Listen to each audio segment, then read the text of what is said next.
The images in the following program are highly sensitive and may be as disturbing to viewers as they were to us. However, we have to show the truth about animal cruelty.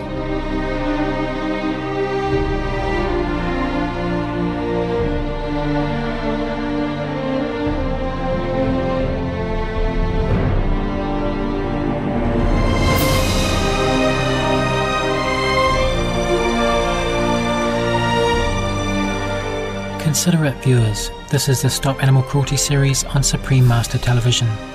On today's program, we'll examine the unconscionable, abusive treatment of dogs and cats in Asia in connection with the ruthless meat and fur trade in these animals, which is fueled by human greed.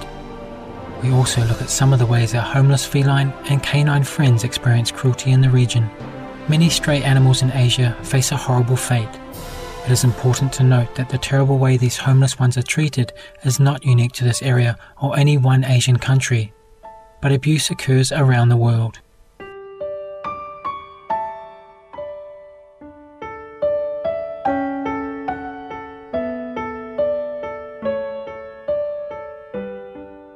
The sad tale begins with the lack of stewardship by some people of the faithful animal companions under their care. In many countries, animals on the streets have been abandoned by their former caregivers. Large numbers of them are not neutered or spayed, resulting in more stray puppies and kittens being born. Where did these animals go? Nel van Ameron of the Netherlands, a vegan and the Communications Director for ACT Asia for Animals, a UK-based animal welfare organisation, gives us further perspective.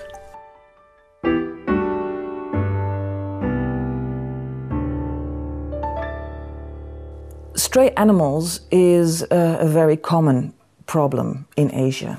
Thousands of animals, cats, roam the streets. They are often abandoned pets and they are involved in accidents. And they are occasionally being culled by the government whenever it suits them. For example, when there is a major event and they want to have a better appearance of their city, then sometimes animals are culled massively just to clean up the streets. The usual response when there is an outbreak of rabies in China is that dogs are culled massively. This is going on for about 20 years, and it causes enormous suffering for dogs.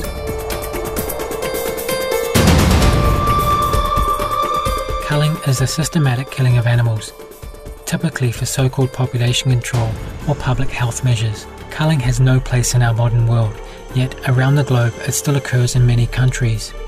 A humane, sensible and effective solution is a spay and neuter and immunization program for street animals.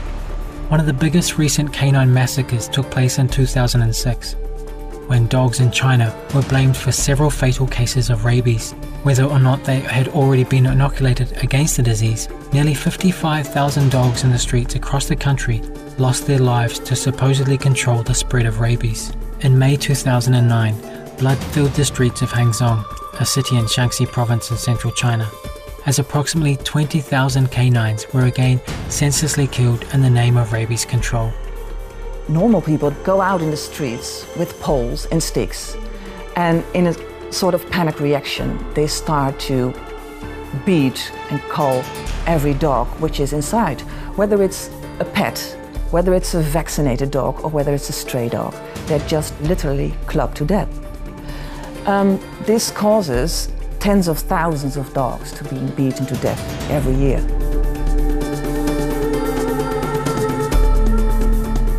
In Formosa or Taiwan, as in other places, thousands of dogs are taken from the streets to so-called dog pounds, where they find themselves in a much worse situation. The pounds do not provide any veterinary care and lack basic sanitation. Food and water for their animals is minimal or non-existent. Dogs in Taiwan are literally being treated like trash, in the sense that they are collected by garbage collectors, and they are transported in garbage trucks, and then they are put into tiny cages, often at garbage dumps or in remote areas near cemeteries or slaughterhouses or something alike.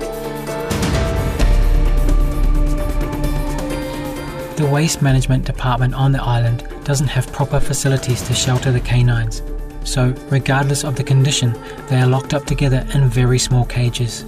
The extremely limited amount of space given prevents them from moving around or even properly lying down. Food and water are scarce, and if available, are filthy and contaminated. The sick and diseased are left in cages to die in agony and distress without medical attention or treatment. Attempting to find any of the dogs a new home is simply not a consideration. From 1998 to 2008, a staggering 900,000 stray dogs were sent to these pounds. Recently, the Parliament of Taiwan has adopted a resolution which contains that, first of all, the collection of the dogs will be put back to animal protection agencies in 2010, so not being done by garbage collectors anymore. The illegal pounds that also existed there are being closed down immediately. And also, there will be a code of conduct for shelter management being drawn up in 3 months' time.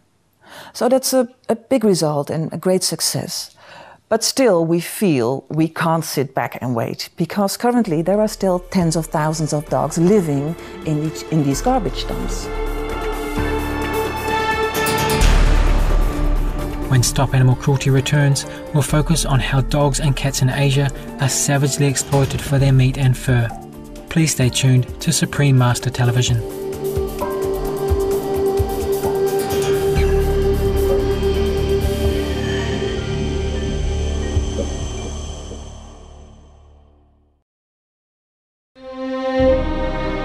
Images in the following program are highly sensitive and may be as disturbing to viewers as they were to us.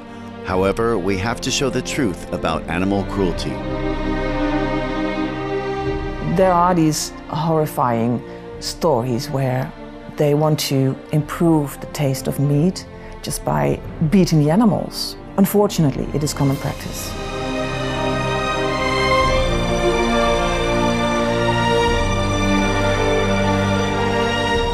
This is the Stop Animal Cruelty series on Supreme Master Television. Although the slaughter of dogs and cats for meat has been outlawed in places such as Formosa or Taiwan, the Philippines and Korea, the heartless consumption of their flesh continues in cities and rural areas. It is estimated that 16 million dogs are killed annually for meat in Asia. The animal suffering which is attached to these industries is enormous. Cats and dogs are being farmed for their fur and for their meat, and they're also being stolen. There is currently a sort of underground chain of criminals who would just go into various provinces, go into townships and collect animals which are companion animals or pets and use them for food or for fur. You can imagine that this is causing sadness for animals as for people. And you also have to acknowledge that the ways these animals are captured, are being kept, are being skinned, is not a humane way of dealing with them.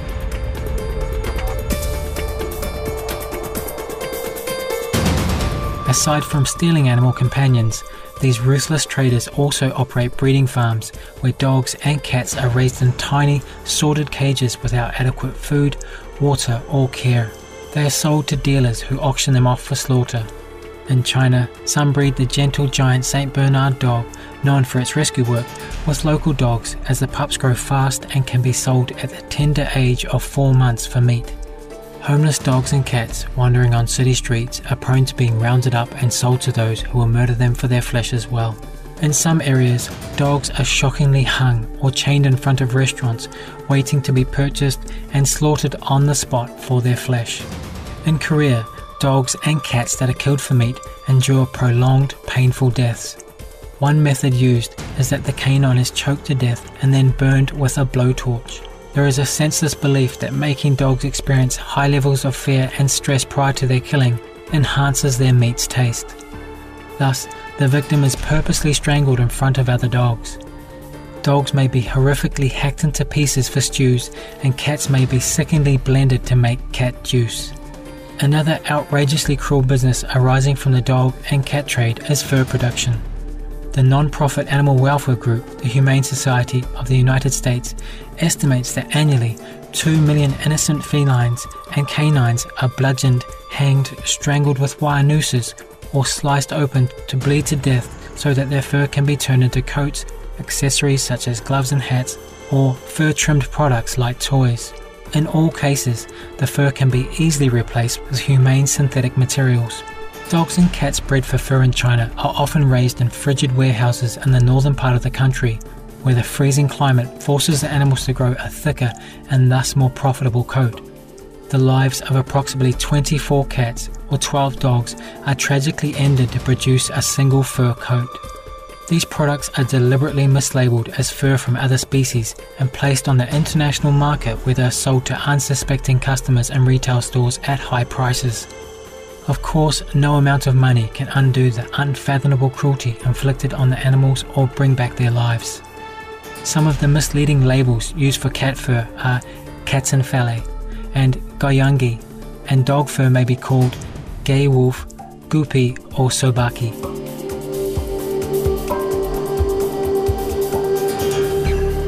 Animal cruelty only exists because we allow it to. As an individual and as a consumer, you have the power and the responsibility to end animal suffering. You can treat animals with respect yourself and carry out that message. But also you can adjust your personal lifestyle and demand that there is no cruelty involved in the way you are living. So avoid eating meat, avoid using fur, avoid using products which are tested on animals. Don't visit attractions with animals.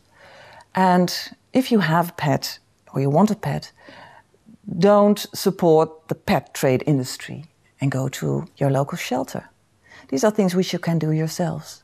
You can also become even more active and support campaigns which other organizations are initiating, or volunteer at a local organization, at a shelter or something. Thankfully, due to a growing awareness in Asia and the ongoing efforts of animal lovers and advocates worldwide, law enforcement efforts against animal cruelty are rising and legislation is being drafted to better protect animals. Things are changing all around the world, and also in China and within Asia, things are getting better. More and more people are concerned about animals, whether it's animal protectionists, but also people like you and me who are having animals in their surroundings and do notice that animals are more than just a tool or just something to gain profit from. We give our hero salute to animal protection groups such as ACT Asia and others around the world for their benevolent hearts and dedication to providing a voice for the friendly, noble dogs, cats and other wonderful animal co-inhabitants that share our precious planet. Thank you very much, Supreme Master TV, for providing us literally a channel to convey the message of compassion towards animals. Thank you.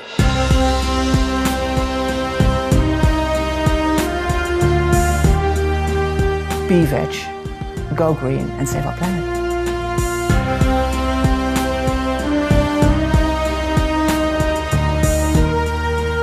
For more details on ACT Asia for Animals, please visit www.actasia.org. Thank you, caring viewers, for joining us for this edition of the Stop Animal Cruelty series. Coming up next is enlightening entertainment after noteworthy news. May all be inspired by heaven's supreme love and kindness.